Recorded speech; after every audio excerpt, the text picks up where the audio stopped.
Hello दोस्तों, आज की वीडियो में मैं आपके लिए 4 जुलाई यानी अमेरिका के इंडिपेंडेंस डे से जुड़ी कुछ ऐसी डरावनी और सच्ची कहानियां लेकर आया हूं जो आपने पहले कभी नहीं सुनी होंगी।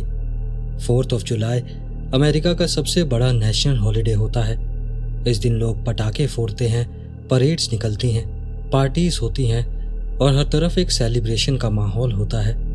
लेकिन कई लोगों के साथ ऐसी चीज़ें भी होती हैं जो ना तो समझ आती हैं और ना ही भूली जाती हैं। आज की कहानियों में आप जानेंगे कुछ ऐसे लोगों के बारे में जिन्होंने इंडिपेंडेंस डे पर आज़ादी तो ज़रूर मनाई, लेकिन उस रात उनकी ज़िंदगी कभी पहले जैसी नहीं रही।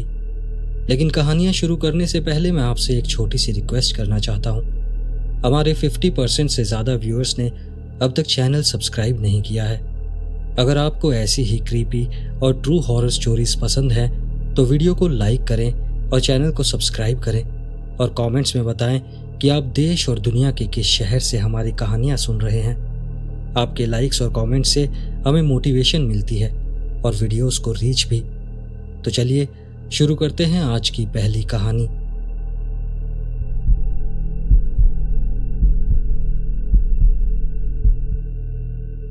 ये बात 4 जुलाई 2007 की है।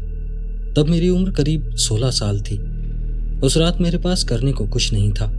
मेरी बड़ी बहन एलिसा, जो मुझसे 9 साल बड़ी है, कहीं पहाड़ों में हो रही एक पार्टी में जा रही थी। मुझे याद है उस इवेंट को कुछ लोग रॉकवे बम शो कहते थे, जहां कॉलेज से निकले यंग लोग जाते थे दारू पीने, मस्ती करने और बस बेकाबू होने। थोड़ा हैरान करने वाली बात यह थी कि जब मैंने अपनी बहन को बताया कि मेरा 4 जुलाई की रात का कोई प्लान नहीं है, तो उसने मुझे अपने और उसके बॉयफ्रेंड एलेक्स के साथ पार्टी में चलने को कहा। शायद तब मैं थोड़ा शर्मीला था, इसलिए वो मुझे घर से बाहर निकालना चाहती थी। लेकिन एक 16 साल के लड़के के लिए 20 साल के स्टूडेंट्स की शराब और हुड़दंग मचाने वाली पार्टी, वो सब मेरे कंफर्ट जोन से काफ़ी बाहर था। फिर भी किसी तरह उसने मुझे मना लिया। हमें वहाँ किसी मोटेल में रात को रुकना था, तो मैंने जल्दी से अपना बैग पैक किया और करीब 2 घंटे बाद एलिसा की कार में बैठकर हम लोग निकल गए। सफ़र काफ़ी लंबा था, करीब 4 घंटे का। जब हम वहाँ पहुँचे तब आसमान में सूरज ढलने लगा था। वो नारंगी सी रोशनी जो सनसेट के वक्त आती है, बहुत ही सुंदर लग रही थी। फिर हम एक अजीब सी दिखने वाली सड़क पर मुड़े, जहाँ एक बोर्ड लगा था, फायरवर्क शो दिस वे। मैंने विंडो नीचे की और दूर कहीं भीड़ की आवाज़ आने लगी। जैसे ही हमने पेड़ों की लाइन पार की, हमें एक खुला मैदान दिखा, जहाँ एक पोर्टेबल स्टेज था। इधर उधर कुछ टेबल्स बिखरी हुई थी और वहाँ एक फूड और ड्रिंक बार लगा था। चारों तरफ 20-22 साल के लोग, हर किसी के हाथ में बियर या कोई ना कोई ड्रिंक थी। मुझे थोड़ी घबराहट महसूस हुई। भीड़ में घुलने मिलने की नर्वसनेस होने लगी। एलिसा ने सड़क के पास कार पार्क की, क्योंकि वहाँ कोई एक्चुअल पार्किंग नहीं थी। बस जहाँ जगह मिली लोग वहीं गाड़ी खड़ी कर रहे थे। मैं एलिसा और एलेक्स के पीछे पीछे पार्टी में गया और संयोग से उन्हें उनके कुछ दोस्त भी मिल गए। वो लोग पहले से ही काफ़ी नशे में लग रहे थे। उन्होंने मेरा इंट्रोडक्शन कराया, हमने थोड़ी बातें की और फिर एलिसा ने मुझे एक बियर पकड़ा दी। मैंने उस बियर को थोड़ी हिचक के साथ पकड़ा और फिर जैसे ही मैंने पहला घूंट लिया, मुझे लगा जैसे कुछ लोग मुझे अजीब नज़रों से देख रहे हैं। मुझे डर लगने लगा कि कहीं कोई मुझसे मेरी उम्र ना पूछ ले। मैं एलिसा और एलेक्स से चिपक कर करीब 15 मिनट तक वहीं खड़ा रहा। फिर अचानक वो दोनों इधर उधर चले गए, दूसरे लोगों से मिलने और बात करने लगे। अब सैकड़ों कॉलेज के लड़के लड़कियों के बीच मैं अकेला था। सब एक दूसरे से हंस बोल रहे थे और मैं, एक ऑकवर्ड सा 16 साल का लड़का, बियर पकड़े अकेला खड़ा था। तभी किसी ने मेरे कंधे पर हाथ रखा। मैं पलटा। मैंने सोचा शायद एलेक्स या एलिसा में से कोई होगा, लेकिन वो एक अधेड़ उम्र का आदमी था, मतलब बाकियों से बिल्कुल अलग, करीब 40 या 50 के आसपास। गंजा सर, मोटा चश्मा, वो एक अजीब सा आदमी लग रहा था। उसने मेरे हाथ से बियर ली और पूछा, तुम कितने साल के हो? मैं एकदम से घबरा गया। मेरे मुंह से शब्द ही नहीं निकले। मैंने घबराते हुए बोला, वो वो बियर मेरी बहन की है। उसने बियर पास की एक टेबल पर रख दी और फिर मुझसे पूछा, तुम्हारा नाम क्या है? मैं अभी यही सोच रहा था कि शायद वो आदमी शो का कोई वर्कर है, तो मैंने बस ऐसे ही कह दिया, जेक। फिर उसने पूछा, किसके साथ आए हो? मैंने बोला, अभी तो बताया मैंने, अपनी बहन के साथ।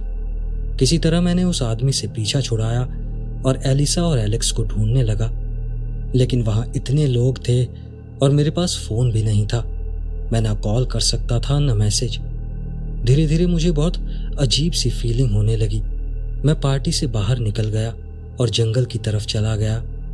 शायद वो बियर का असर था। मैं वहां जाकर एक लकड़ी के तने पर बैठ गया। सोचने लगा कि मुझे वहां आना ही नहीं चाहिए था। तभी एक बहुत तेज धमाका हुआ और फिर भीड़ के चिल्लाने की आवाज आई। फायरवर्क शो शुरू हो चुका था। मैं जहां बैठा था वहां से सब साफ दिख रहा था। मैंने सोचा पूरा शो यहीं बैठकर देखता हूं।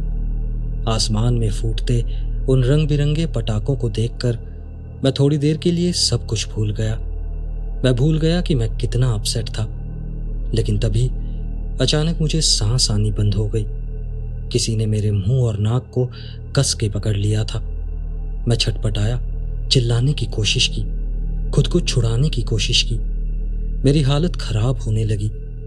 मैंने जमीन पर किसी भी चीज को तलाशने की कोशिश की और फिर मेरे हाथ एक मोटा डंडा लगा।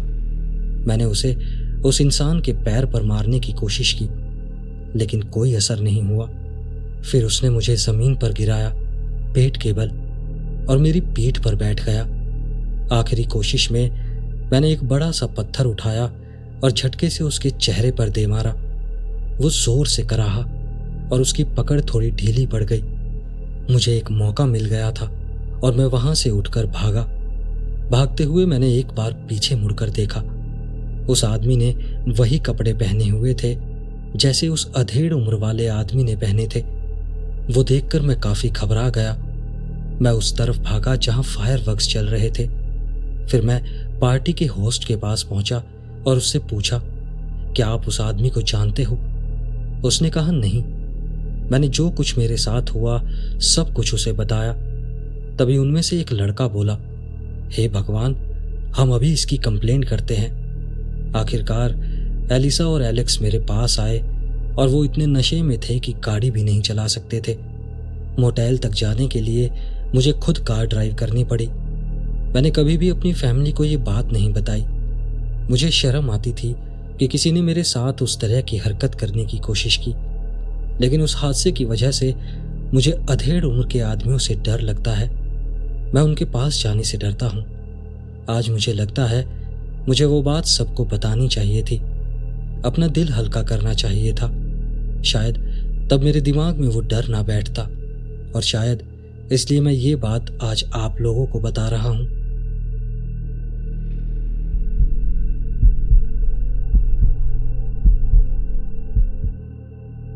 वो 4 जुलाई की रात थी और हम सब दोस्त फायरवर्क्स जलाकर थक चुके थे। तभी मेरे एक दोस्त जैक ने हम 4-5 लोगों को एक ऐसे घर की तरफ ले जाने का आइडिया दिया जो अभी तक पूरी तरह से बना भी नहीं था।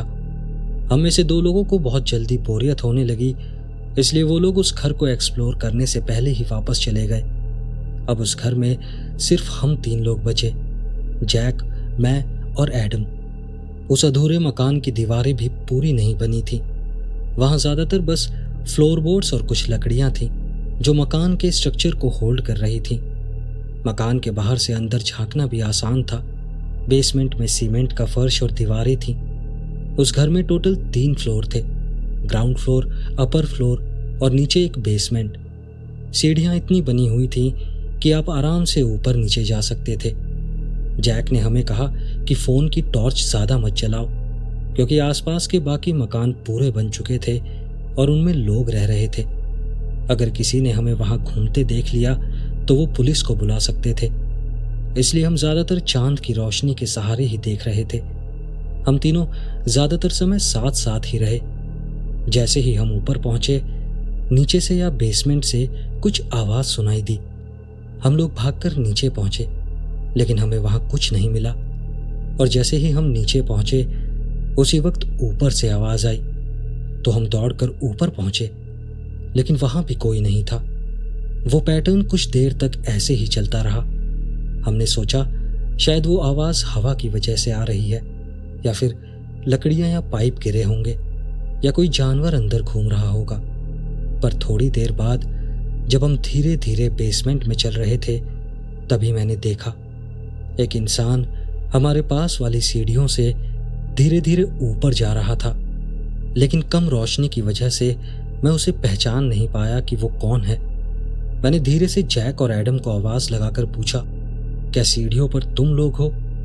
उन्होंने तुरंत कहा, नहीं। और तब मैंने देखा वो दोनों तो ठीक मेरे सामने खड़े थे। तभी अचानक कुछ पाइप्स जो दीवार से टिके हुए थे एकदम से जमीन पर गिर पड़े। ऐसा नहीं लगा कि वो खुद गिर गए, बल्कि ऐसा लगा जैसे किसी ने उन्हें जानबूझकर गिराया हो। लेकिन वहां दीवार के पास कोई नहीं था। अब मुझे पूरा यकीन हो गया था कि जो भी हम सुन रहे थे वो ना तो हवा थी और ना ही कोई जानवर। हो सकता था वहां कोई इंसान था। उसके बाद हम तीनों बिना एक पल गंवाए उस घर से बाहर निकल आए। हम सड़क पर थोड़ी दूर खड़े हो गए और सोचने लगे कि अभी हमारे साथ क्या हुआ था। जैक को लग रहा था कि शायद वो जो इंसान मैंने देखा था वो हमारे ही दो दोस्त होंगे जो पहले चले गए थे। मैंने कहा, ऐसा नहीं हो सकता। उन दोनों में से एक तो लड़की थी जो अपने जूते गंदे नहीं करना चाहती थी, और दूसरा उसका बॉयफ्रेंड था जो हर वक्त उसके साथ चिपका रहता था। मैंने जैक को समझाने की कोशिश की कि उन दोनों में से कोई नहीं हो सकता। उसी दौरान जैक को याद आया कि उसकी कार की चाबी घर के अंदर ही छूट गई है, और चाबी लाने के लिए उसे फिर से अंदर जाना पड़ा। अब मैं और एडम बाहर खड़े थे और जैक का इंतजार कर रहे थे। इसी बीच जब हम बाहर खड़े थे, मुझे लगा कि घर के राइट साइड से कोई बड़ा सा काला साया हमारी तरफ बढ़ रहा है। मैं पक्का नहीं कह सकता था क्योंकि हमने टॉर्च नहीं जला रखी थी, क्योंकि जैसे मैंने आपको पहले बताया, हम नहीं चाहते थे कि आसपास के लोग अलर्ट हों। कुछ मिनट बाद जैक वापस आया और बोला कि उसे घर के अंदर फिर से कोई दिखा। मैंने उसे बताया कि हमें भी कुछ दिखा था। जैक को अभी भी लग रहा था कि वो हमारे दोस्त ही हैं जो हमारे साथ मजाक कर रहे हैं। वो घर के लेफ्ट साइड की तरफ घूमने लगा और मैं और एडम उसके पीछे पीछे चलने लगे। जैसे ही जैक घर के पीछे की तरफ पहुंचा, वो जोर से चिल्लाया, भागो यहां से। हम तीनों वहां से दौड़ पड़े। मैं सीधे घर के सामने वाली सड़क की तरफ भागा। मुझे लगा एडम और जैक भी मेरे पीछे आ रहे होंगे, लेकिन पीछे मुड़कर देखा तो सिर्फ जैक था। अब मेरे सामने एक बड़ा सा डंपस्टर था। मैं उसके लेफ्ट साइड में था और जैक राइट साइड में। जैक अपने दाएं तरफ डंपस्टर के पीछे कुछ देखने लगा, लेकिन मैं देख नहीं पाया कि वहां क्या था। तभी जैक उस तरफ देखते हुए बोला, हमें माफ कर दो, हम कोई दिक्कत नहीं चाहते। मैं अभी उस तरफ देखने ही वाला था कि जैक फिर से चिल्लाया, जल्दी भागो और गाड़ी स्टार्ट करो। उसकी बात सुनते ही मैं गाड़ी की तरफ दौड़ने लगा। जैक और मैं गाड़ी में बैठे और हम वहां से निकल गए। बाद में पता चला कि एडम पहले ही अपनी कार से चला गया था, लेकिन हम उसे जाते हुए देख नहीं पाए थे। जब हमने जैक से पूछा कि उसने डंपस्टर के पास क्या देखा था, तो जैक ने बताया कि जब हम वहां खड़े थे तो एक काला साया हमारी तरफ आ रहा था। हमने पूछा कि उसने उसकी शक्ल देखी कि नहीं, तो उसने कहा कि उसकी कोई शक्ल ही नहीं थी, बल्कि वो कोई इंसान ही नहीं था, बस एक साया था, करीब 9 से 10 फीट लंबा, और ऐसा लग रहा था जैसे वो जमीन पर नहीं चल रहा था, बल्कि हवा में तैर रहा था। उसने ये भी बताया कि जब हम लोग कार में बैठकर निकल रहे थे तो उसने पीछे मुड़कर देखा था, और उसने वहां एक नहीं बल्कि 3 साए खड़े हुए देखे थे। सबके सब उसी हाइट के थे और हवा में तैर रहे थे। मैं नहीं जानता कि जैक ने जो देखा वो सच था या उसका वहम। वो सच में कोई भूतिया साए थे या इंसान थे, लेकिन मैं इतना जरूर जानता हूं कि उस किस्से के बाद हम कभी वापस उस घर या उस इलाके के आसपास भी नहीं गए।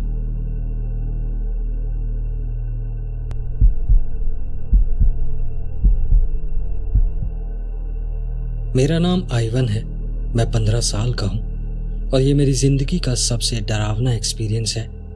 ये बात है 4 जुलाई 2015 की। मैं एक शांत सी सबर्बन कॉलोनी में रहता हूँ जहाँ ज़्यादातर सब कुछ बहुत ही चुपचाप और नॉर्मल रहता है। लेकिन उस रात सब कुछ बदल गया। मेरे डैड को किसी और की शिफ्ट कवर करनी थी तो वो बहुत लेट तक काम कर रहे थे और मेरी माँ किसी फ्रेंड के हाउस पार्टी में गई हुई थी।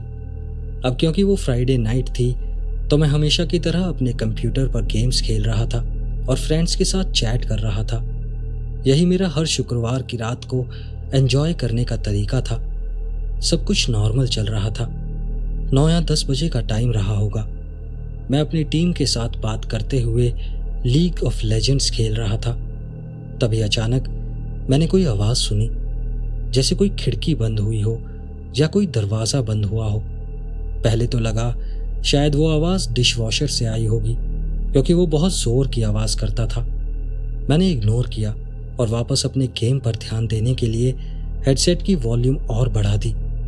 लेकिन उस आवाज़ की गूंज इतनी तेज़ थी कि 96% वॉल्यूम पर भी मैं उसे सुन सकता था। अब मुझसे बर्दाश्त नहीं हुआ। मैंने वॉल्यूम कम की और अपने फ्रेंड से बोला, गाइस होल्ड ऑन, मैं बस अभी आया। मैंने जाकर देखा वो आवाज़ ना तो डिशवॉशर से थी और ना ही ड्रायर से और ना ही कोई खिड़की खुली थी, लेकिन आवाज़ अब भी आ रही थी। ऐसा लगा जैसे वो आवाज़ बेसमेंट से आ रही थी। मैं धीरे धीरे बेसमेंट की तरफ गया। जब से हम उस घर में शिफ्ट हुए थे मैंने उस बेसमेंट में कभी कदम नहीं रखा था। मेरे पेरेंट्स ने हमेशा कहा था कि कभी अकेले उस बेसमेंट में मत जाना। कोई सस्पेंस वाली बात नहीं थी, बस वो नहीं चाहते थे कि मैं वहां जाकर कोई बॉक्स वगैरह खिसकाऊं या कोई सामान गिराऊं।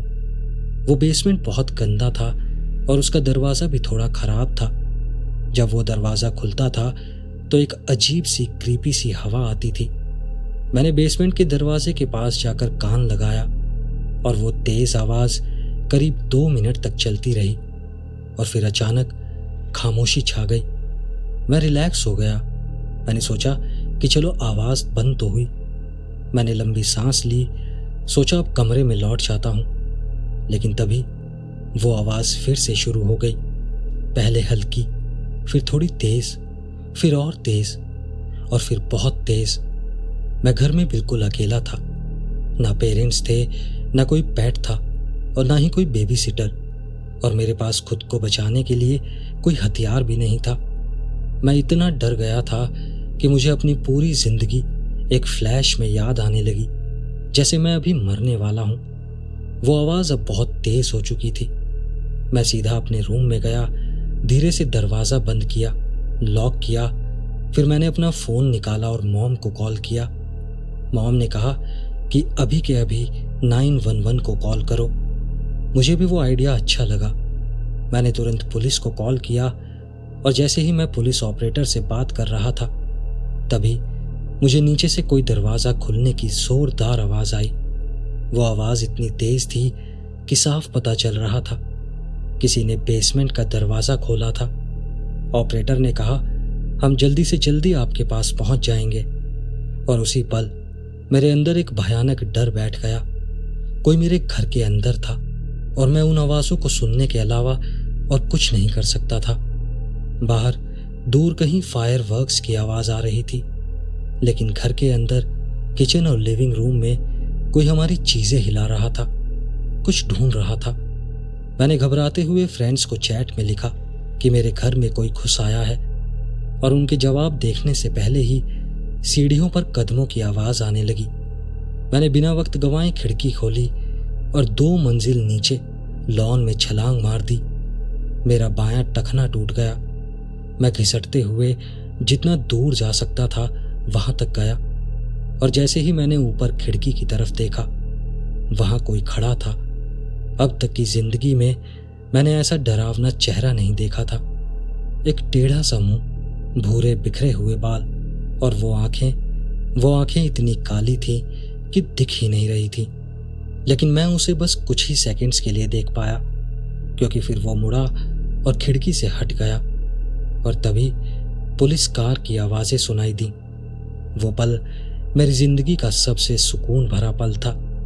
कुछ पुलिस वाले मेरे पास आए और कुछ मेरे घर के अंदर गए।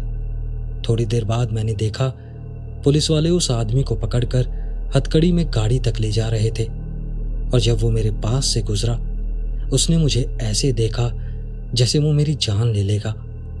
उसका चेहरा पास से और भी डरावना लग रहा था, और वो घूरती हुई नफरत भरी आंखें मैं पूरी जिंदगी कभी नहीं भूल सकता।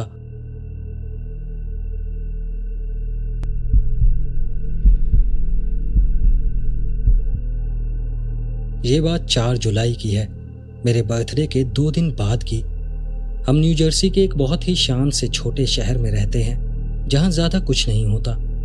मैंने अभी अभी 21 साल पूरे किए थे, और मेरी गर्लफ्रेंड जो पहले से ही 21 की थी 2 6 पैक बियर के साथ मेरे घर आई। वो इंडिपेंडेंस डे सेलिब्रेट करने के लिए थोड़े फायरवर्क्स भी लाई थी। मेरे मॉम डैड घर पर नहीं थे, वो हमारे एक दूर के नेबर के घर पार्टी में गए हुए थे। वैसे भी हमारे आसपास ज़्यादा पड़ोसी नहीं हैं। मेरी गर्लफ्रेंड का नाम सोफिया है।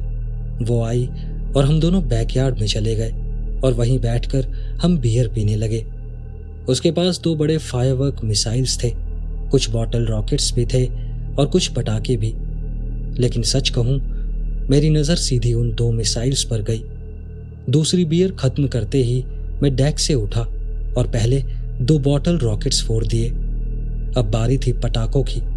मैंने पटाखे जलाए, लेकिन तभी मेरी नज़र यार्ड की दूसरी तरफ पड़ी।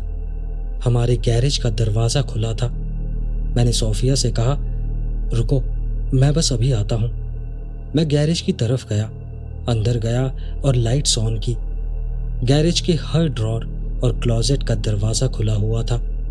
मैंने फौरन अपने डैड को कॉल किया और बताया कि शायद किसी ने गैरेज में घुसकर चोरी की है।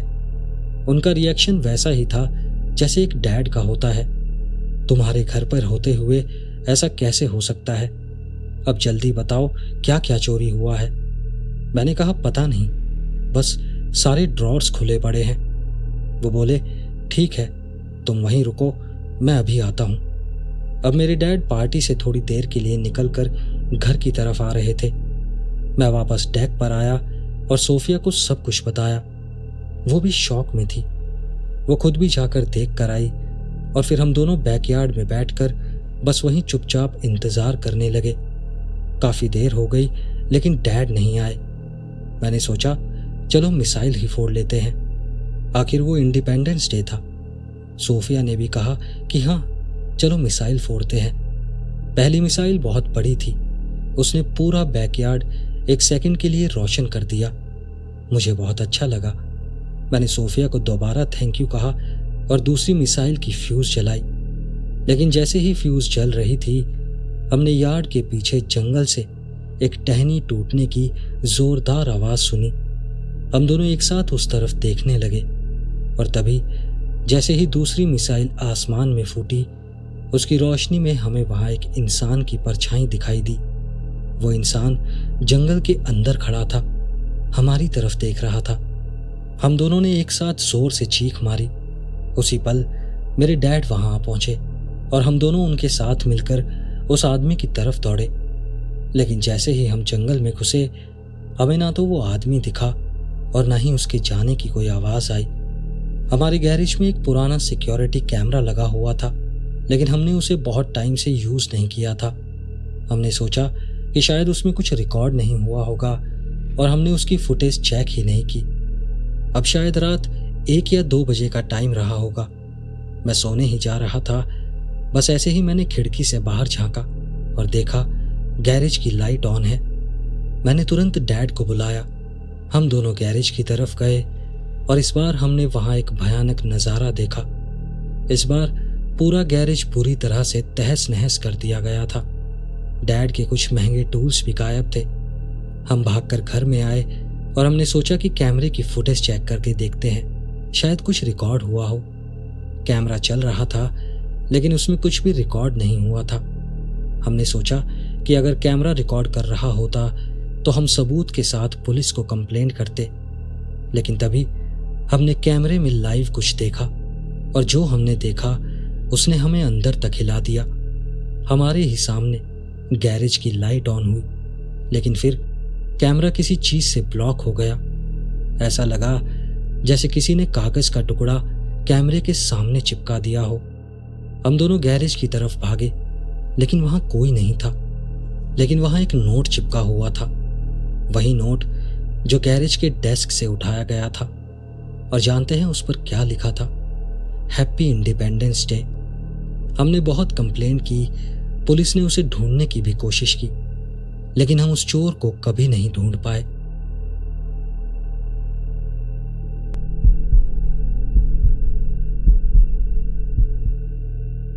मैं एक नॉर्मल से सबर्बन टाउन में रहता हूँ। 4 जुलाई का वीकेंड था, तो मैंने अपने बैकयार्ड में एक छोटी सी पार्टी रख ली।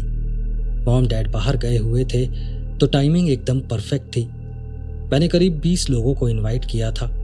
हमारे घर में पूल है, तो सबको बोला कि स्विमिंग सूट्स लेकर आना। मेरे पास पिछले साल के कुछ फायरवर्क्स भी बचे हुए थे, तो मैंने कहा कि पार्टी खत्म होने के बाद हम लोग पटाखे भी फोड़ेंगे। मैंने पूरी कोशिश की कि पार्टी सिर्फ बैकयार्ड तक ही सीमित रहे, क्योंकि मैं नहीं चाहता था कि नशे की हालत में कोई घर के अंदर आए और घर में कोई नुकसान हो। सब कुछ बढ़िया चल रहा था। करीब 20 से 30 लोग आए थे। कुछ लोग पूल में एंजॉय कर रहे थे, कुछ लोग ड्रिंकिंग गेम्स खेल रहे थे। रात में हम लोगों ने स्ट्रीट में जाकर फायरवर्क्स भी फोड़े। पार्टी धीरे धीरे खत्म होने लगी थी और करीब 12 बजे लोग निकलने लगे थे। 1:30 बजे तक सब चले गए। यार्ड में ढेर सारे प्लास्टिक कप्स पड़े हुए थे, बहुत सारी खाली बियर कैन और बॉटल्स पड़ी थी, लेकिन वो सब कल की टेंशन थी। मैं काफी थक चुका था। मैं अंदर गया, कपड़े बदले, अपने दांत ब्रश किए और फिर बिस्तर में घुस गया। आप कह सकते हैं कि मैं थोड़ा टल्ली था, तो मुझे सोने में कोई दिक्कत नहीं होनी चाहिए थी। लेकिन तभी बाहर से कुछ आवाज आई, फायर क्रैकर्स की आवाज। ऐसा लग रहा था जैसे वो आवाज मेरे बैकयार्ड के ठीक बाहर से आ रही हो, बिल्कुल मेरे विंडो के नीचे से। मैं उठा और खिड़की से बाहर झांका, और जो मैंने देखा उसने मुझे 1 सेकंड में हिला दिया। पूल के बगल में फायर क्रैकर्स की एक लाइन जल रही थी। मैं खिड़की खोलकर चिल्लाया, कौन है वहां?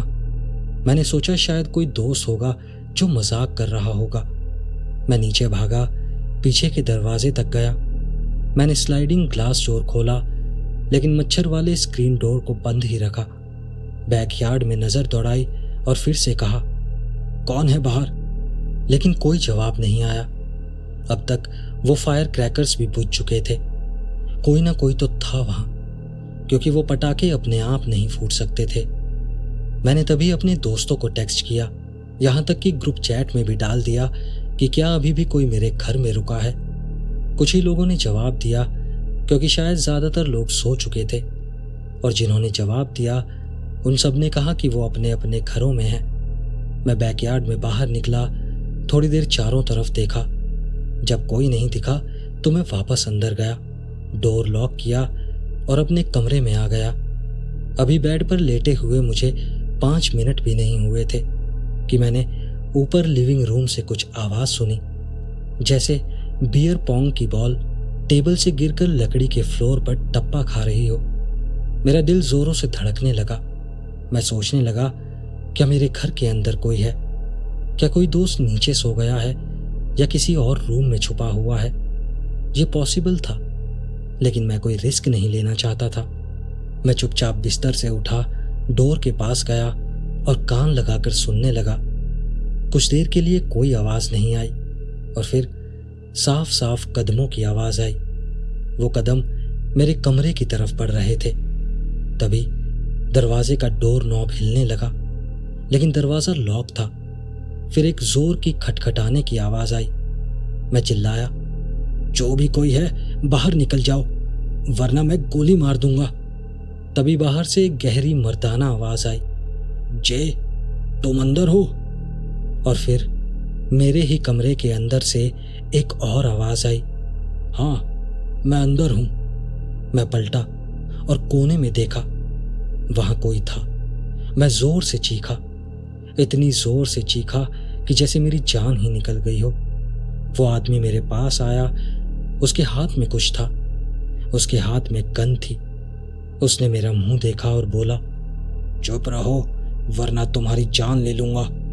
उसने फिर डोर अनलॉक किया और बाहर एक और मास्क पहना हुआ आदमी खड़ा था। दोनों आपस में धीरे धीरे कुछ फुसफुसाए और फिर दोनों ने मुझे गन पॉइंट पर लेकर बेड पर बिठा दिया। उनमें से एक ने बोला, यहीं बैठे रहो और बिल्कुल भी मत हिलना। दूसरा आदमी सीधा मेरे पेरेंट्स के रूम में चला गया। थोड़ी देर बाद वो लौटा और बोला, तुम्हारे पेरेंट्स के सेफ का कॉम्बिनेशन क्या है? मैंने कहा, मुझे नहीं पता। और सच में मुझे नहीं पता था। मेरा जवाब सुनकर वो गुस्सा हो गए। मेरे घर में 3 लोग थे। एक ने मुझे गन पॉइंट पर रखा हुआ था और बाकी 2 घर को लूट रहे थे। उन्होंने मॉम की ज्वेलरी उठाई और बाकी जो भी महंगी महंगी चीजें दिखी वो सब उठाने लगे। वो करीब 10 मिनट तक ऐसा करते रहे, जो मेरी जिंदगी के सबसे लंबे 10 मिनट थे। तभी उनमें से एक चिल्लाया, चलो अब निकलते हैं यहां से। जिसने मुझे पकड़ा हुआ था वो भी उसकी आवाज सुनकर वहां से भागा और तीनों पीछे के दरवाजे से बाहर निकल गए। मैं भागकर विंडो तक गया, ये देखने की वो किस गाड़ी में भाग रहे हैं, लेकिन आसपास कोई गाड़ी नहीं थी। मैंने तुरंत 911 डायल किया। पुलिस आई और सबसे पहले उन्होंने पूछा कि घर में कोई कैमरा है क्या, लेकिन हमारे घर में कोई कैमरा नहीं था। फिर उन्होंने पूछा क्या मैंने कोई नाम सुना या कोई चेहरा देखा। मैंने बस एक बात बताई। उनमें से एक का नाम जे था। उन्होंने पूछा कोई गाड़ी देखी? मैंने कहा नहीं। पुलिस ने आसपास के सारे घरों से पूछा कि क्या उनके डोरबेल कैमरा ने कुछ रिकॉर्ड किया है, लेकिन कुछ भी नहीं मिला। मुझे लगता है उन्होंने मेरी पार्टी को टारगेट किया। उन्होंने फायर क्रैकर्स जलाए ताकि मैं बाहर निकलूं और वो अंदर घुस सके। मेरे पेरेंट्स मुझसे बहुत नाराज थे क्योंकि ये सब पार्टी की वजह से ही हुआ था, लेकिन वो खुश भी थे कि मैं सही सलामत हूं, क्योंकि कोई नहीं जानता कि वो उस दिन मेरे साथ क्या करते। वो शायद मुझे मार भी सकते थे, लेकिन भगवान का शुक्र है कि उन्होंने ऐसा कुछ नहीं किया। अब हम लोगों ने घर में कैमरा लगवा दिए हैं और मैं आप लोगों को भी यही सलाह दूंगा, अपने घर में कम से कम एक कैमरा जरूर लगवाएं।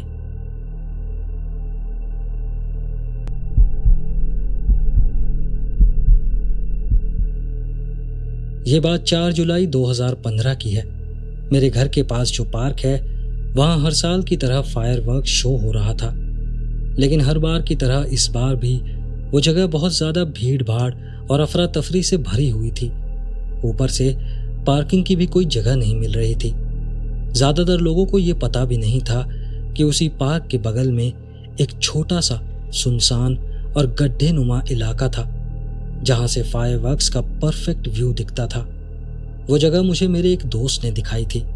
उस इलाके में जाने के लिए आपको एक डेड एंड वाली रेजिडेंशियल स्ट्रीट से होकर जाना पड़ता था और वो स्ट्रीट पार्क के साथ साथ चलती थी। इस बार 4 जुलाई शनिवार को पड़ रही थी, इसलिए पार्क में भी पहले से ज्यादा भीड़ थी। उस वक्त मैं एक लड़की एशली से बात करता था, जिससे पिछले सेमेस्टर क्लास में मेरी मुलाकात हुई थी। हम पिछले कुछ महीनों में कुछ डेट्स पर जा चुके थे। मैंने उससे पूछा क्या वो मेरे साथ फायरवर्क शो देखना चाहेगी, और उसने तुरंत हाँ कह दिया। वो पहले मेरे घर आई, फिर हम दोनों पैदल ही पार्क की तरफ चल दिए, क्योंकि वो पार्क मेरे घर से काफी पास था। मैंने उसे बताया कि हम एक ऐसे प्राइवेट सीक्रेट स्पॉट पर जाएंगे जहां के बारे में किसी को नहीं पता, और वहां जाकर फायरवर्क्स देखेंगे। वो भी वहां जाने के लिए काफी एक्साइटेड थी। हम थोड़ी टकीला और सोडा अपने साथ लेकर गए। मैंने अपने बैग में एक बड़ा सा कंबल भी रखा था जिस पर हम दोनों बैठ सके। पार्क के एंट्रेंस पर काफी शोर था और हम वहां से सीधा आगे निकल गए। हम उस डेड एंड वाली गली की तरफ बढ़े जहां से उस इलाके की तरफ जाते थे। उस एरिया के चारों तरफ से फेंसिंग थी, लेकिन उसके अंदर जाना बहुत आसान था। उसका गेट भी लॉक नहीं था। उस गड्ढे नुमा इलाके के अंदर कुछ पेड़ पौधे थे और सबसे नीचे एक छोटा सा घास वाला एरिया था जहां हमने कंबल बिछाने का प्लान किया था। हम उस गेट तक पहुंचे और उसका लॉक खुला हुआ था। मैंने चुपचाप गेट खोला और बंद किया। उस एरिया में नीचे उतरते हुए मैंने एशली से कहा, धीरे धीरे चलो, कहीं किसी को आवाज ना आ जाए और हमें यहां से भगा ना दे। करीब 8 बजे का टाइम था, यानी फायरवर्क्स शुरू होने वाले थे। मैंने सबसे स्मूथ ग्राउंड पर कंबल बिछा दिया। मैंने ये सोचा ही नहीं था कि फायरवर्क्स शुरू होने से पहले वहां कितना ज्यादा अंधेरा होगा। हम दोनों ने फोन की टॉर्च जलाई और जमीन पर रख दी। हमने अपनी ड्रिंक्स बनानी शुरू की और आराम से बैठकर फायरवर्क्स का इंतजार करने लगे। वहां हमें पार्क की आवाजें ठीक से सुनाई नहीं दे रही थी, बस कभी कभी कार के हॉर्न की आवाज आती थी।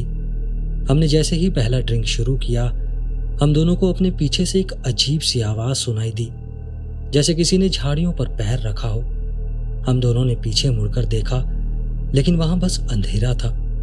मैंने फोन की टॉर्च उस तरफ घुमाई, लेकिन वो इतनी दूर तक नहीं जा रही थी।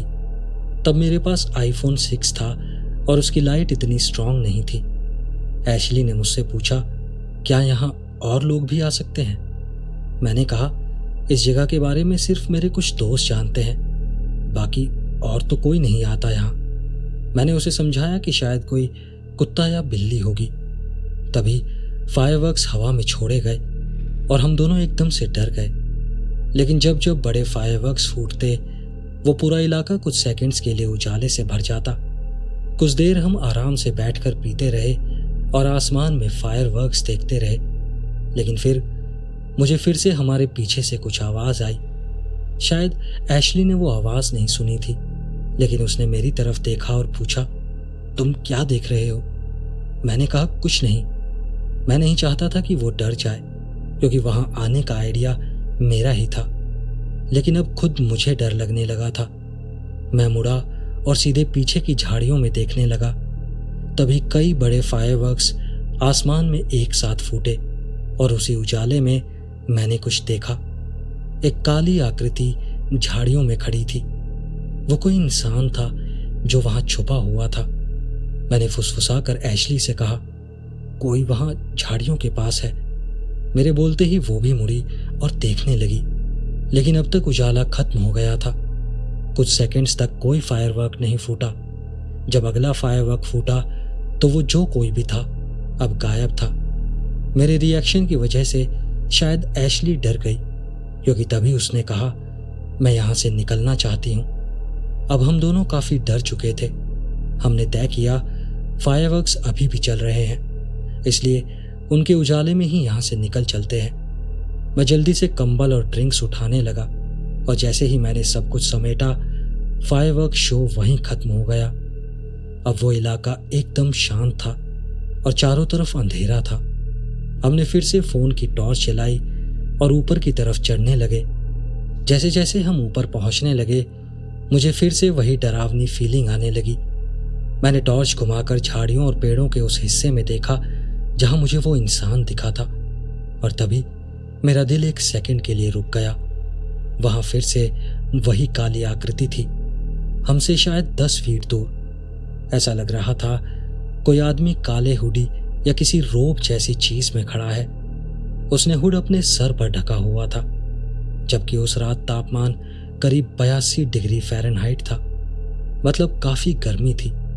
वो एक बड़े से पेड़ के पीछे खड़ा था, और फिर जैसे ही मेरी टॉर्च उस पर पड़ी, वो झाड़ियों के बीच से हमारी तरफ दौड़ पड़ा।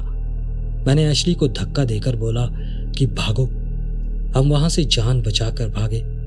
भागते भागते हम उस सड़क तक पहुंचे जहां और भी लोग मौजूद थे, लेकिन शायद उसने वहां तक हमारा पीछा नहीं किया।